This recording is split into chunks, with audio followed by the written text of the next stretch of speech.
let's start with this never-ending tariff war. So I think today is the deadline. Remember, Trump extended his tariff for all the countries, 100 countries or something, in April the 2nd, and then he quickly extended that deadline. So I think today is the last day. But then the day before yesterday, he sent a letter to 14 countries, basically telling them, you're not negotiating with me, then from August 1st, these are your tariffs. Now, what is your take on why did he do that? And he didn't do it for all the countries, but he picked 14 countries. How do you interpret that? No, I mean, it is absolute chaos. And to understand how chaotic it is, you only have to look at the letters that he sent. I mean, they are the language of them is absolutely grotesque, and they've been sent to key American allies like South Korea and Japan. But Mhm. it starts. I have the great honor to inform you. We are wholly behind you, and well, the United States is your dear friend and all the rest, and you're going to from now on pay, 25% tariffs on any goods that you send to us. It is again, and I have to say this, it came across very much as Donald Trump, the mafia don, demanding, tribute from the people he's supposed to be protecting. Mhm. It really didn't look good at all. Now, some parts of the media here in Britain were claiming yesterday that it was all part of some enormous, clever plan to create a complex spider's web of tariffs across Asia Mhm. in order to make it impossible for China to Yeah. trade with Asia, the other countries in Asia. I think that is absolute and complete nonsense. How is it possible that imposing tariffs on countries like Japan and South Korea is going to actually help the United States take on China? I mean, it's absurd. The hypothesis is absurd. I could even send you one of these articles actually, because I mean it really is ludicrous. There's clearly been some attempt at guidance from someone somewhere to try and put some sense to this. I just think that Trump is completely over his head. He made this decision back in March to impose these Liberation Day tariffs, as he called them. It all turned out horribly wrong. He had to walk them back. He imposed this arbitrary 90-day pause on himself. When that ended, he didn't want to lose face. So he's come up with more of these tariffs. He then says that they'll be imposed in a month's time on the 1st of August. Then there was the suggestions that he wasn't really serious about that deadline and there would be scope for further discussions. And then he got needled by the media who said, this is you again. You just get to fail to do what you promised. So he comes out and says, well, actually, I'm really serious about this and I'm going to do it after all. I mean, it's just chaos. It's just muddle and chaos.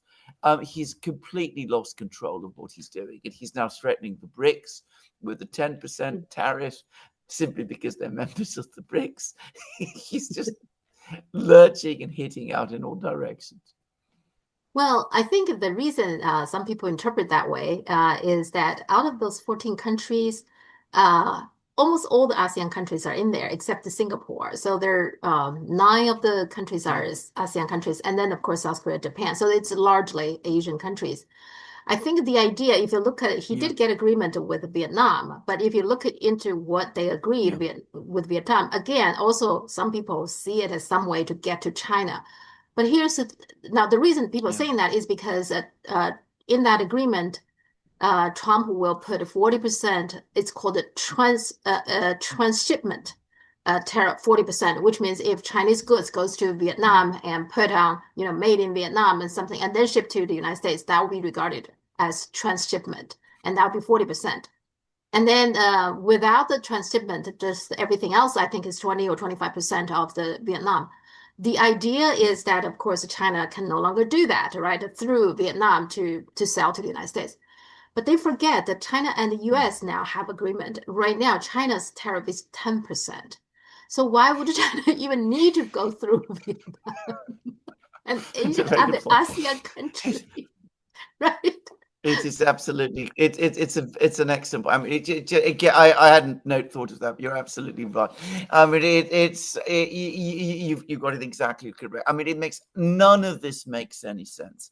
I mean, the previous this thing with Vietnam was obviously negotiated without Trump realizing that he's already in effect capitulated on this major thing. So I mean, on the major issue, which is that he's already made this agreement with China. Yeah. So I mean, none of this makes any sort of sense. And as I said, it's just absolute chaos. He just doesn't know what he's doing. He's an old man in a hurry who has lost complete grip of this whole situation. And actually, if you're talking about South Korea and Japan, they both get 25%. So it's almost like China has lower tariffs now of all the Asian countries. So Yeah, if anything, yeah. probably it make more sense to move production to China. Right. So I'm not super. Which is quite likely going to happen. So anyway, but on top of I guess that's their calculation. But anyway, so on top of that, so South Africa Yeah, is also in the list. I assume Trump now has a problem with South Africa, probably partially because yeah, I guess the influence by Peter Thiel, David Sachs, and formerly, yeah, Elon Musk, because they're all South Africans. They don't like the policies or whatever the South African government's doing. But then yeah. Serbia also in there, and then Bosnia, Herzegovina. Why are those two countries bother Trump of all the European countries? Will you tell? Will you tell me? I mean, I don't know.